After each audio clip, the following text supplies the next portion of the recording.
오늘 또 사진 또 한번 들어야 된다네요. 해볼까요? 예, 좋은 아침입니다. 오늘도 힘차게 하루를 시작하시기 바랍니다. 이재명 후보를 둘러싼 각종 의혹에 대해서 객관적 증거 자료의 제시를 요구합니다. 더불어민주당 이재명 후보자 부부와 관련된 슈퍼 갑질 의혹 폭로가 계속되고 있습니다. 경기도 소속의 5급 그리고 7급 공무원이 경기도지사 배우자를 전담 수행했다고 한다면 그 자체만으로도 이미 중대한 범죄 행위인데 이재명 후보 측은 공금인 업무 추진비를 사적 용도로 횡령했다는 의혹까지 받고 있습니다.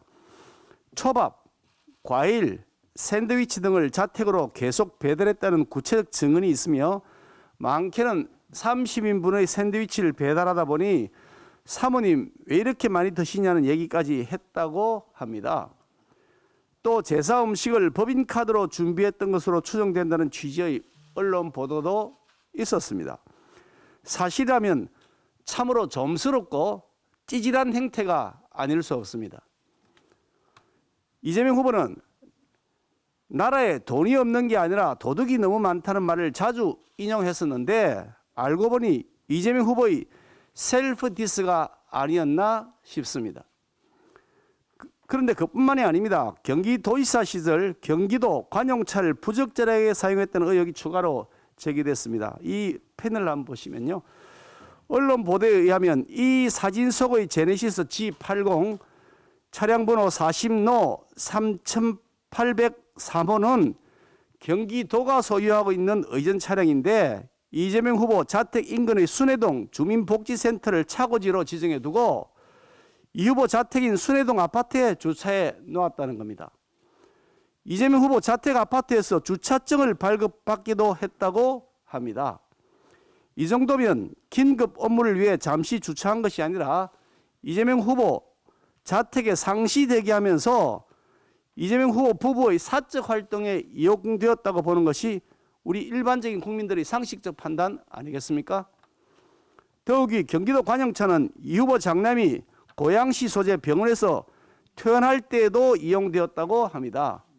이재명 후보 내외의 지시가 없었다는 변명도 도무지 믿기 어렵지만 지시 여부와 상관없이 명백한 불법입니다. 지금까지 드러난 의혹만으로도 이 후보는 대선 후보직을 사퇴하고 사법 처리를 받아야 마땅한 인물입니다. 그런데 이재명 후보는 형식적인 사고로 때우려 하고 있고 민주당은 허위사실, 가짜뉴스라며 무작정 이 후보 감싸기만 하고 국민을 깔보고 있습니다. 이재명 후보와 민주당은 번지르한 말이 아닌 객관적 자료로 국민 의혹에 대답해 줄 것을 요구합니다. 만약 업무 추진비를 횡령한 것이 아니고 관용차를 평상시 사적 용도로 유용한 것도 아니라고 한다면 경기도 총무과 의전팀의 업무 추진비 상세 내용 및 그 영수증, 경기도 관용 및 의전 차량의 배차 내역과 차고지 지적 내용과 주행 기록 등 객관적 자료를 공개해 줄 것을 요구합니다. 법인카드 사적 유용 의혹에 대해서도 제수, 음식 마련 등의 사비를 사용했다고 하는 객관적 자료를 제시하기를 바랍니다. 또한 도지사 비서실의 배 씨가 정말로 이 후보의 배우자 관련 업무가 아니라 국회 소통 업무를 담당했던 것이라고 한다면 국회 출입 등록한 사실과 출입 기록을 공개해 주시기를 바랍니다.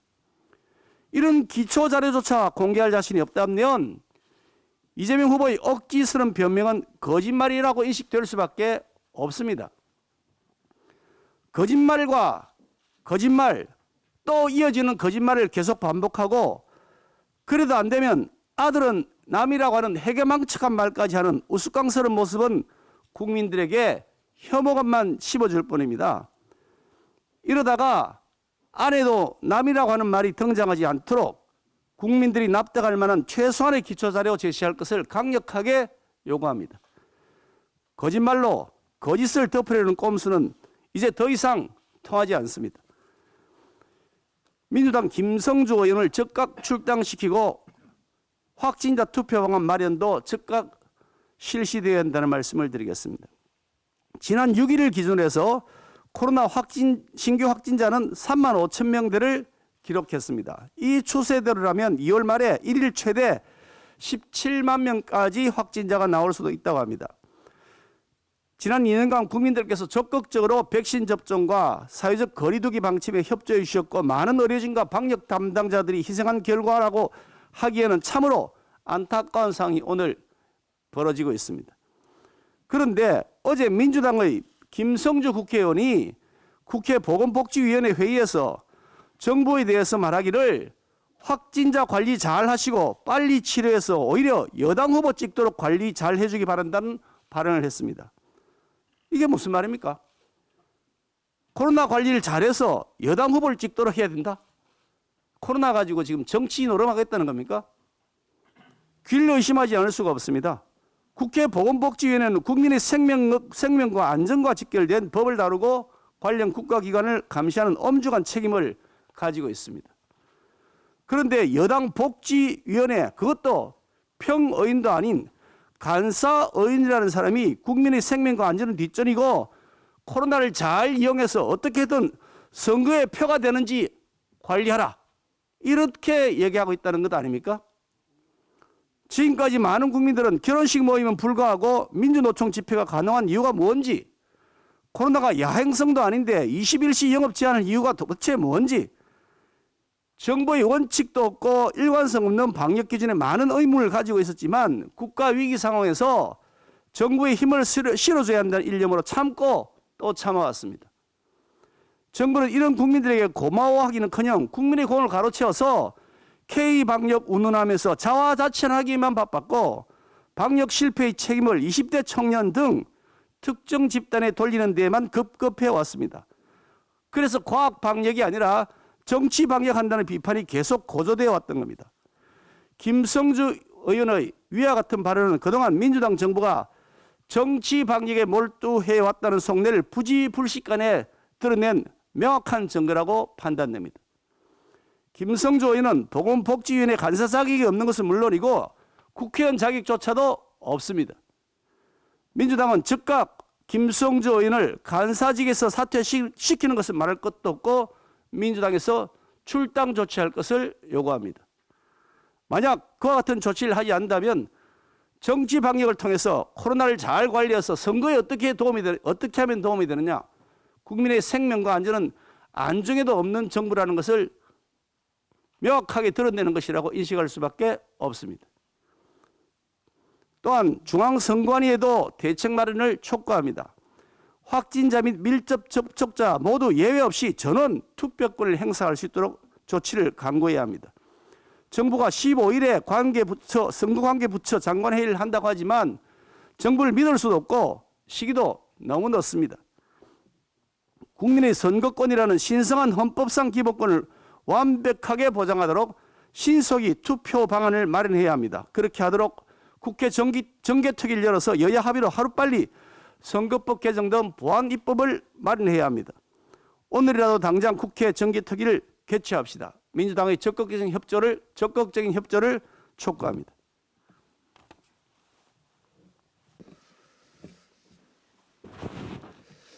예, 지난 1월 31일 대선 후보 토론회장에서 이재명 후보께서는 대장동의 최대 수혜자가 윤석열 후보 아니냐, 이런 정말 말도 안 되는 주장을 하셨습니다.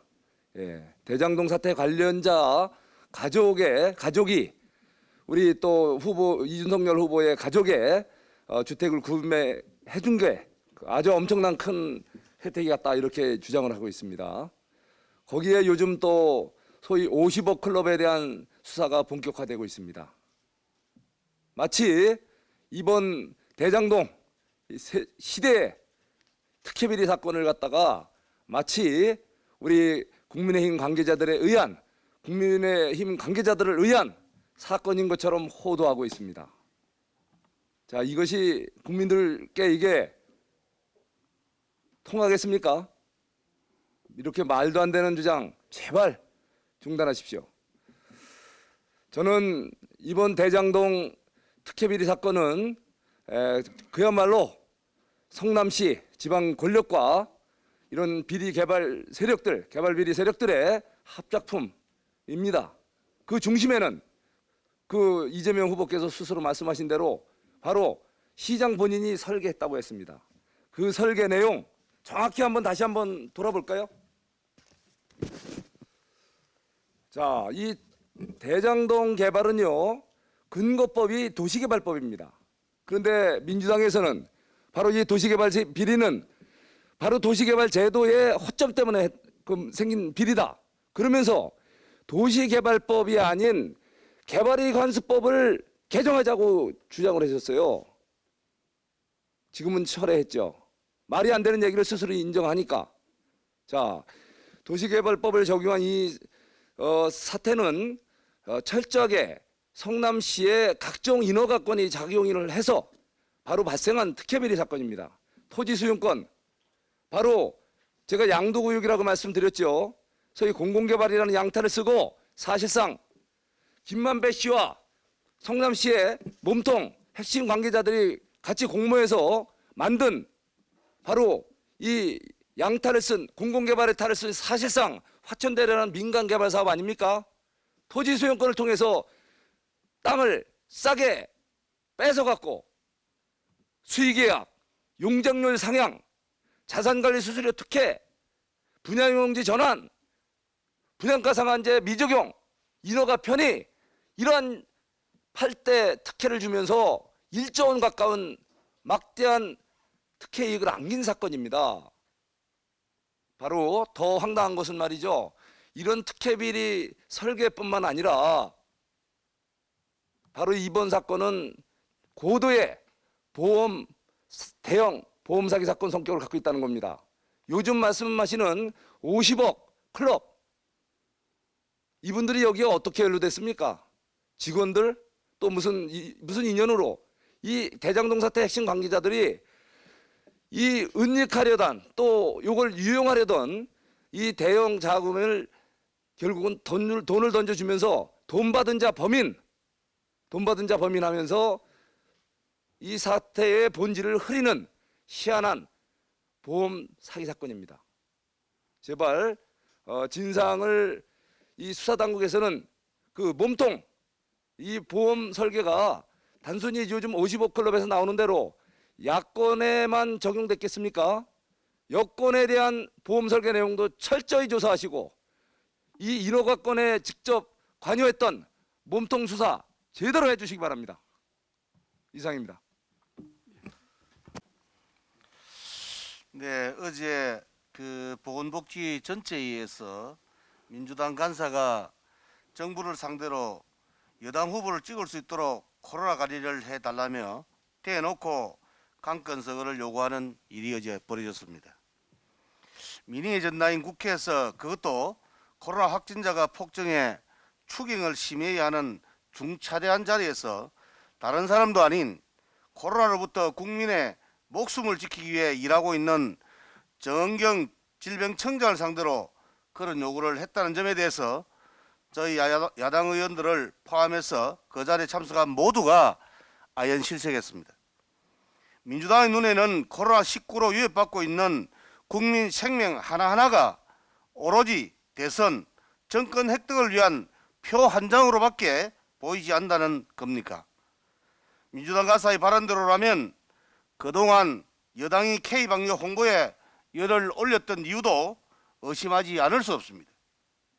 회의 직후 저를 포함한 야당 의원들의 항의에 오해의 소지가 있었다고 유감이라고 발언했습니다만 이것은 국회의원이 행정부에 부적절한 압력을 가한 명백한 선거법 위반 행위이며 국민의 목숨을 한낱 정치적 목적으로 이용한 발언이기 때문에 그냥 넘어가서는 절대 안 됩니다.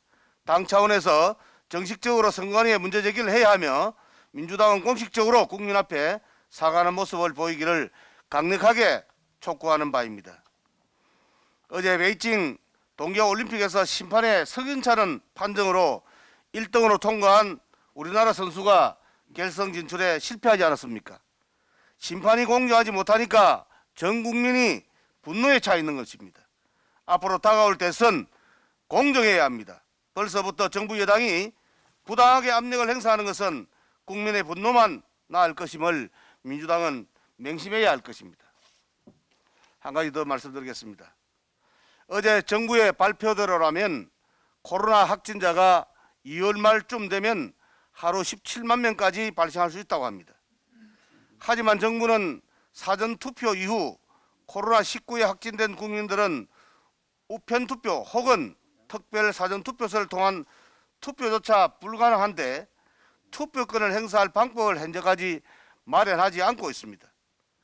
1952년 최초로 치러진 지방선거는 6.25 전쟁 속에서도 투표율이 92%에 달했는데 코로나19 시국이지만 21세기 대한민국에서 전쟁보다 어려운 선거 상황에 직면했다는 점은 문재인 정부의 방역정책 실패를 넘어서 헌법에 보장된 참정권의 훼손이자 민주주의 건강을 흔드는 심각한 사안입니다. 보건복지부, 질병관리청, 행정안전부, 선관리위원회 등 유관 정부 부처가 신속하게 대책을 마련하기를 다시 한번 강력하게 촉구하는 바입니다. 김석기입니다. 예, 북한이 올 들어 7차례나 미사일 도발을 계속했습니다. 이에 대해서 국제사회가 규탄 성명을 연이어 발표를 하고 있는데도 불구하고 도발의 최대 피해자는 우리 국민임에도 불구하고 민주당 정권은 비겁한 침묵을 이어가고 있습니다. 이번 대선이 한국과 한국민에게 건국 이래 가장 의미 있고 중요한 선거이듯이 코로나 팬데믹과 경제적 궁핍에 시달리고 있는 북한과 김정은에게도 남쪽에 어떤 정권이 들어서느냐에 따라 북한의 재반 사정이 크게 달라질 수 있는 의미 있는 선거라고 보고 있을 것입니다. 한국의 친북 또는 김정은 우호 세력이 재집권하느냐 아니면 미국과의 동맹을 강조하고 사도 추가 배치의 필요성을 역설하는 보수 우파 세력이 정권 교체를 하느냐에 따라 북한의 사정, 특히 경제 사정이 크게 달라질 수 있고 나아가 한반도 주도권의 장악 여부가 걸려있는 중요한 선거이기 때문일 것입니다. 그래서 김정은은 미사일로 한국의 대선판에 전쟁이냐 평화냐의 통첩성 메시지를 던지고 있는 것이고 전쟁이라는 공포 분위기를 조성하면서 이런 전쟁을 피하길 원한다면 북한과의 평화를 검과 옥조로 내세우는 좌파 세력을 찍으라는 메시지를 지속적으로 내보내고 있다고 보아집니다. 그리고 실제로 북한의 미사일 발사 직후 대선 상황에 곧바로 선제 공격론과 평화 공격론이 대립했습니다. 우리 윤석열 후보는 핵과 미사일이 없는 한국이 북한이 핵미사일을 쏘기 직전 선제적으로 북한의 발사대를 반격하는 것을 주장했고 이재명 후보는 그것을 위험한 전쟁 도발 주장이라고 반박하고 나섰습니다. 이재명 후보의 논리는 평화를 원한다면 총을 든 사람과 불화하지 말아야 한다는 것이고 윤석열 후보는 항구적 평화를 원한다면 총을 가진 사람과의 싸움, 즉 선제 타격도 불사해야 한다는 것이었습니다. 핵과 미사일이 없는 우리로서는 지금 무슨 선택이 있습니까? 그나마 선제 타격이라도 하자고 하면 전쟁 도발이라고 욱박지르고 정작 핵과 미사일을 가진 쪽에는 찍소리도 못하는 것이 김정은과 민주당 정권이 말하는 평화라는 것입니까? 아무런 대책 없이 북한의 핵미사일을 우리 국민이 모두 맞아 죽는 것이 평화라는 것입니까? 민주당 논리대로라면 우리는 핵과 미사일을 가진 북한이 하자는 대로 이리저리 끌려다닐 수밖에 없을 것입니다. 오늘날 우크라이나가 막강한 러시아 군사력과 맞서고 있는 것은 자유와 인권, 민주를 열망하는 국민적 결속과 그들을 지원하는 미국 등 나토 국가들의 굳건한 단합력 덕분입니다. 그런데 우리는 동맹 강화와 유대 강화는커녕 민주당 일각에서는 미국과의 동맹 파기, 주한미군 철수 주장까지 나오고 있고 민주당 정권은 온통 친북, 친중 세력으로 가득 차 있는 듯이 보입니다. 이번 대선의 핵심은 자유 대한민국이란 이 나라의 정체성을 보존하려면 어떤 체제를 선택해야 하는가에 있는 것입니다. 문 정권은 집권 내내 북한 미사일은 우리 안보의 최대 위협임에도 마치 남의 일인 양 강 건너 불구경하듯 대응하고 있었습니다. 경제는 먹고 사는 문제이지만 안보는 죽고 사는 문제입니다. 북한 위협에 눈 감고 변호하기 바쁜 문 정권의 굴종적 행태를 더 이상 두고 볼 수 없는 심각한 상황입니다. 친북 굴종의 행태는 이제 끝나야 합니다. 정권 교체가 그 답입니다. 이상입니다. 예, 수고하시고 이쪽 편이 더 예.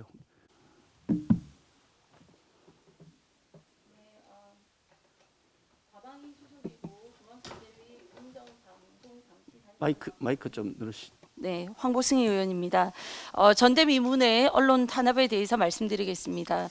더불어민주당의 항의를 받고 SBS 라디오 이재익의 시사특공대에 이재익 PD가 방송에서 하차했습니다.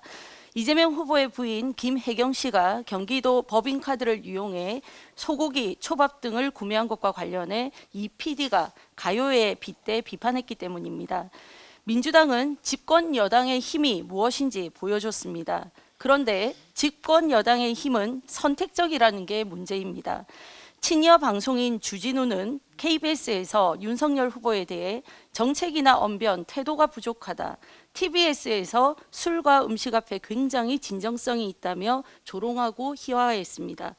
김어준은 노골적으로 TBS에서 이재명을 좀 도와줘야 한다라고 했고, 심지어 변상욱은 YTN에서 이재명 후보 지지율이 계속 올라가야 한다라며 대놓고 방송에서 선거운동을 했습니다.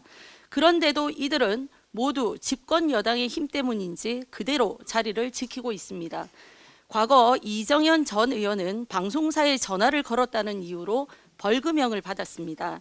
법원 판결문에 따르면 이 전 의원의 전화가 방송에 실제 영향을 주지 않았지만 편집권을 침해했다는 이유에서였습니다. 그런데 민주당은 이 PD의 방송에 대해 SBS에 항의를 했고, 이 때문에 다음 날 이 PD는 방송에서 하차했습니다. 이 말대로 영향력이 실현된 것이라면 이정현 전 의원 건보다 훨씬 심각한 사안입니다. 민주당은 국민 앞에 사건의 전말을 고백하고 사죄해야 합니다. 누가, 왜, 어떻게 방송에 영향력을 미쳤는지 밝혀야 합니다. 언론사의 편파 왜곡 방송에 항의하는 것은 정당한 권한입니다. 하지만 항의를 넘어 방송 진행자를 실체로 하차시키는 것은 언론 탄압을 위한 공개적인 보복일 뿐입니다. 자기 편이면 무죄, 상대 편이면 유죄라는 민주당의 선택적 정의를 규탄합니다. 국민의힘은 SBS 언론 탄압 사태의 배후를 끝까지 밝혀 법의 심판대에 세워야 할 것입니다. MBC 라디오에 대해서도 한마디 드리겠습니다. MBC 라디오 정치 인사의 뉴스 제목의 88%가 윤석열 후보 비난으로 도배되어 있습니다. 국민의힘 공정방송감시단에서 모니터링 분석한 결과 2021년 11월 5일 이후 유튜브에 게재된 MBC 정치인사 뉴스 제목을 분석한 결과 33건의 대선 후보 뉴스 가운데 87.8% 29건이 윤석열 후보를 비난하고 깎아내리는 제목이었습니다. 윤석열 후보가 국민의힘 대선 주자로 확정된 바로 다음 날 윤 후보의 대선 후보 확정 소식을 전하면서 근데 민심과는 거꾸로 가네라는 뉴스 제목을 달았습니다. 또 국민의힘이 오만 방자해 보여요.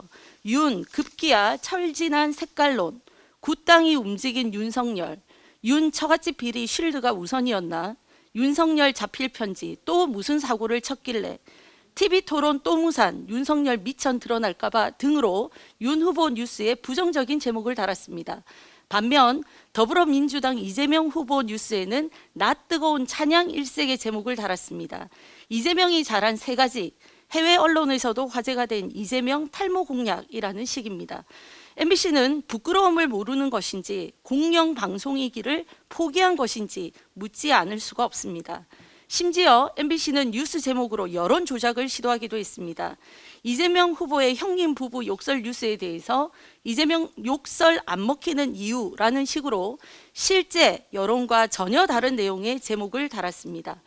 역대 방송 가운데 이렇게 노골적으로 편파 방송하는 언론사는 없을 것입니다.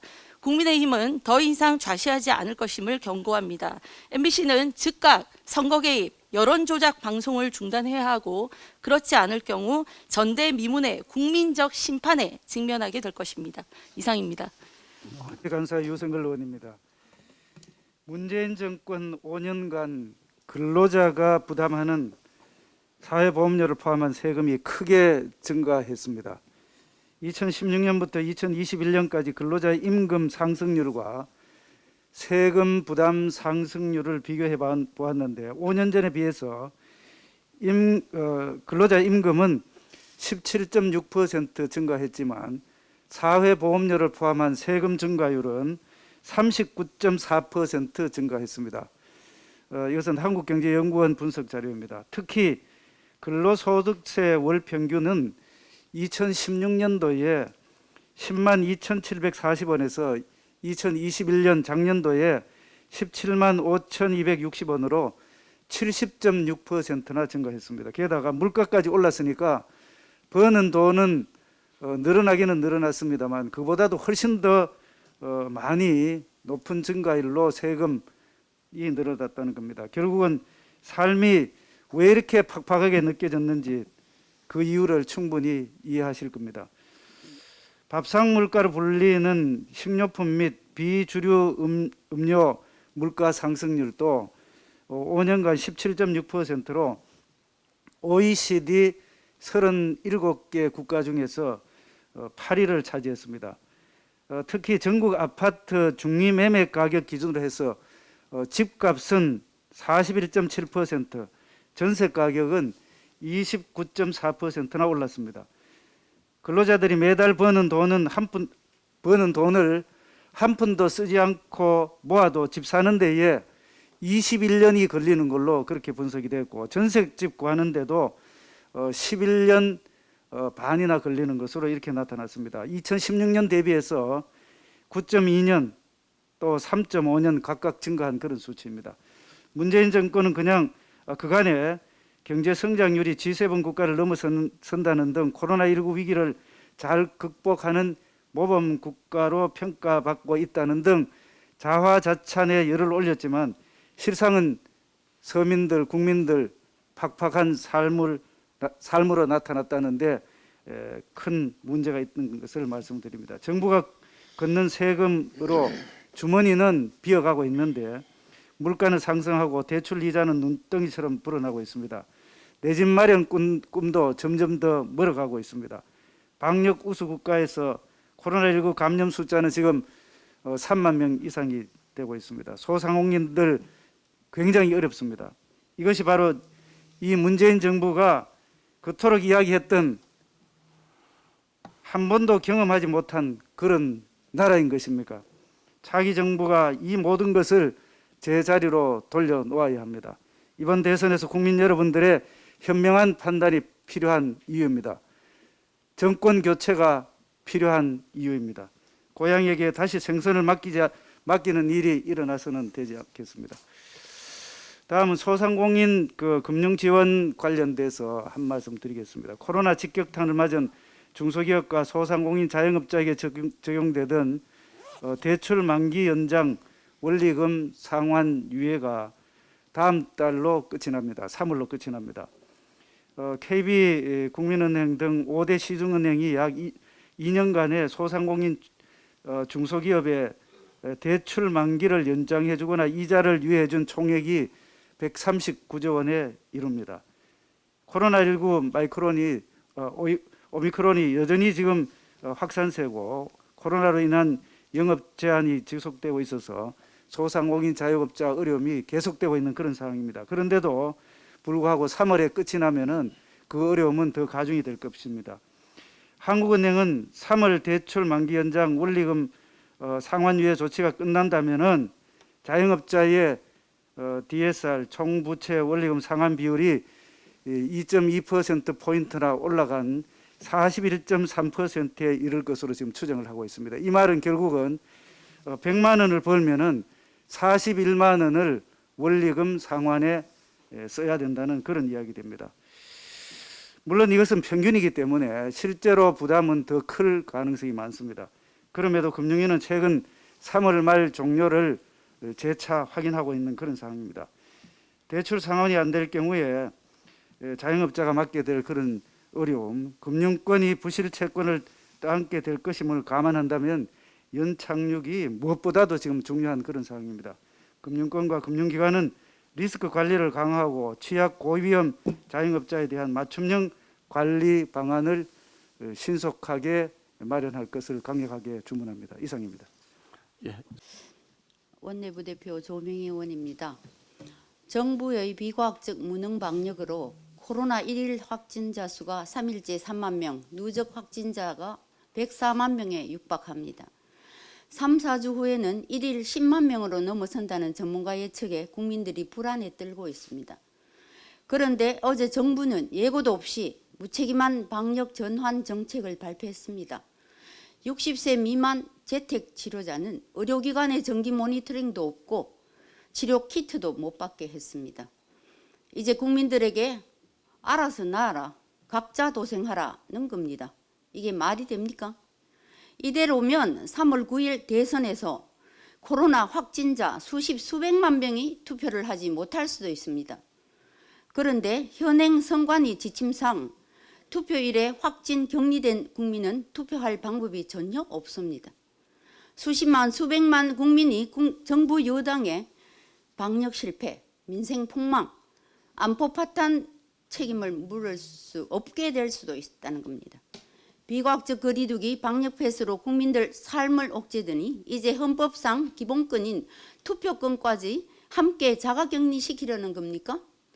정부 여당 선관위에 강력히 촉구합니다. 무슨 수를 써서라도 특단의 조치를 취하십시오.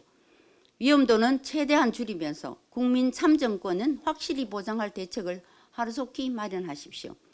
추가로 민주당 이재명 후보 관련해서도 짧게 한 말씀 드리겠습니다. 이재명 후보 장남의 군 특혜 입원 추가 정황들이 계속 나오고 있습니다. 이재명 후보 장남이 인사명령서도 없이 소속 부대에서 300km나 떨어진 성남의 국군 수도병원에 52일간 입원했습니다. 특혜를 넘어 이건 부대 무단 이탈 탈령이고 명백한 불법 사항입니다. 거기다 추가로 나온 정황은 더 심각합니다.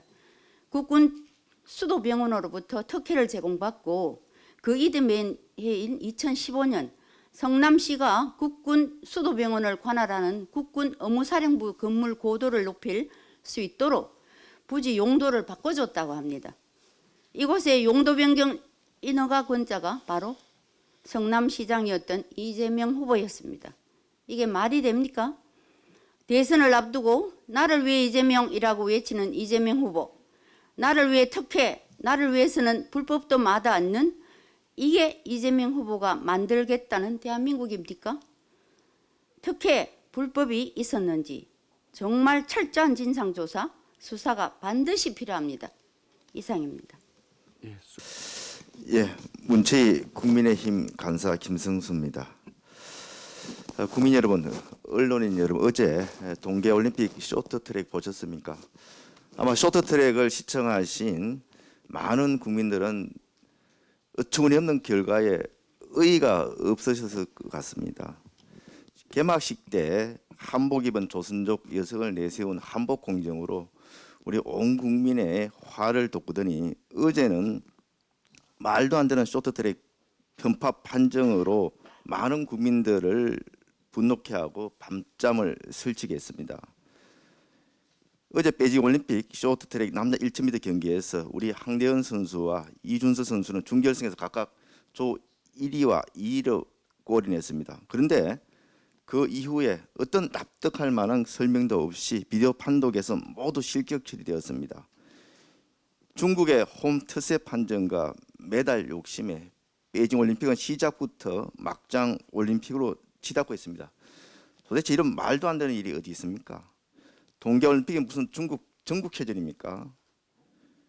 지금 중국에 가 있는 항의 문체부 장관 박병석 국회의장은 도대체 뭐하러 중국에 가 있는 겁니까? 뭐 하시는 겁니까? 개막식의 한복 공정에 대해서도 오히려 중국을 두둔하는 듯한 두리뭉실한 변명으로 일관했습니다. 박병석 국회의장은 미국을 비롯한 대부분의 미국 우방국의 정상들이 외교적 보이콧으로 불참한 가운데 거의 유일하게 참석을 해서 이런 부당한 행위에 대한 강력한 항의는 고사하고 겨우 시진핑과 오찬, 리잔수 전국인민대표회의 상무위원장과의 만찬 이런 것들만 자랑하고 있습니다. 과거 뭐 이것만 하더라도 과거 문재인 대통령의 그 중국 방문 시 거의 뭐 10개나 혼밥하는 거에 비해서는 굉장히 대접을 잘 받았으니까 뭐 자랑할 만도 하겠습니다만 이게 지금 이 상황에서 우리 국민의 마음을 헤아리고 대변하기보다 이런 걸 자랑할 그런 시기입니까? 우리 국가대표 선수들 올림픽 하나만 보고 여기까지 달려왔습니다. 대한체육회는 국제스포츠중재재판소 이 사안을 제소할 예정이라고 합니다. 또 오늘 10시에는 우리 동계올림픽 선수단이 편파 판정받은 것에 대해서 긴급 기자회견을 한다고 합니다. 오늘 정부에서 어떻게 대응하는지 한번 지켜보겠습니다. 그동안 피땀 흘려 노력한 우리 선수들을 위해 공정과 상식이 통하는 결과가 나올 수 있도록 우리 모두가 지혜를 모아야 합니다. 그동안 수차례 반복된 한국 선수들의 판정 논란과 불이익이 되풀이되지 않도록 그리고 올림픽이 정치 도구가 되지 않도록 국제사회에 호소해야 합니다. 이제 문재인 정부는 중국의 눈치만 보지 말고 4년 동안 피땀 흘린 우리 선수들이 정당한 평가와 보상을 받을 수 있도록 당당히 사건 해결에 앞장서고 중국의 부당한 행위에 대해서는 강력히 항의해야 합니다. 특단의 대책을 촉구합니다. 이상. 북한의 공중 핵 폭파 기술 진전 앞에서 사드 추가 배치는 물론 그보다 더 세밀하고 다층화된 미사일 방어망을 구축해야 한다라는 주제로 말씀드리겠습니다. 최근 북한이 지난 1월 27일에 진행한 단거리 탄도미사일 실험이 공중 핵 폭발 기술 시험 같다는 외국 전문가들의 분석이 나와 세계가 긴장하고 있습니다. 국제원자력기구 사무차장을 지낸 올리 하이노넨 스팀스 센터 특별연구원은 6일 북한이 공개한 사진을 볼 때 미사일이 목표물에 도달하기 직전 공중에서 폭발한 듯 하다며 북한이 선택한 고도에서 탄두를 폭발시킬 수 있게 됐다는 점에서 또 하나의 중요한 한계점을 넘은 우려스러운 신호라고 평가했습니다. 어제 우리 전문가들도 이를 북한이 실험한다는 것은 극단적으로 핵전쟁도 할 수 있다는 의도를 보여준 것이며 이는 상당한 위협이라고 진단했습니다. 북한의 날로 고도화되고 있는 핵미사일 위협 앞에서 윤석열 대선 후보는 우리 국민을 보호하기 위한 사드 추가 배치를 주장했고 이재명 후보는 중국의 보복을 부를 수 있는 안보 포퓰리즘으로 규정했습니다. 지난 1월 17일 중동에서 예멘의 후티 반군이 탄도미사일로 아랍에미레이트를 공격했을 때 사드가 이를 성공적으로 요격함으로써 사드의 진가가 발휘됐습니다. 사드 유격 미사일은 집적 충돌 방식을 통해 탄도미사일을 공중에서 파괴합니다. 따라서 사드 체계 요격 미사일이 북한의 탄도미사일과 공중에서 접촉하는 순간 북한의 탄도미사일은 가루가 되고 탄도미사일에 핵탄두가 장착됐더라도 핵탄두 속에 있는 핵물질은 고도 50km 이상의 높은 상공에서 완전히 분해돼 흩어져 방사능 낙징도 나오지 않는다고 합니다. 그러나 북한의 핵탄두를 히로시마처럼 지상에서 가까운 공중에서 터뜨리지 않고 고도 50km부터 100km 사이에서 폭발시키는 경우는 문제가 심각해집니다. 핵탄두가 터지기 전에 사드가 요격하면 문제가 없지만 요격을 당하기 전에 핵이 폭발할 수도 있기 때문입니다. 그러므로 우리는 북한의 핵 사용 전술에 대해 사드 추가 배치는 물론 그보다 더 세밀하고 다층화된 미사일 방어망을 구축해야 하는 처지에 있습니다. 이런 상황에서 진행되는 이번 대선은 향후 대한민국을 보존하려면 어떤 안보 체제를 선택해야 하는가를 결정하는 중요한 선거입니다. 북한의 핵과 미사일 위협에서도 영구 동면 상태에 있는 개구리 마냥 입과 눈을 닫고 있는 문재인 정부의 임기가 오는 봄이 오기 전에 끝나는 것이 우리 국민에게 천만다행입니다. 그러나 영구 동면 상태에 있는 문재인 정부가 시즌2로 이어져서는 더욱 안 될 것입니다. 이상입니다.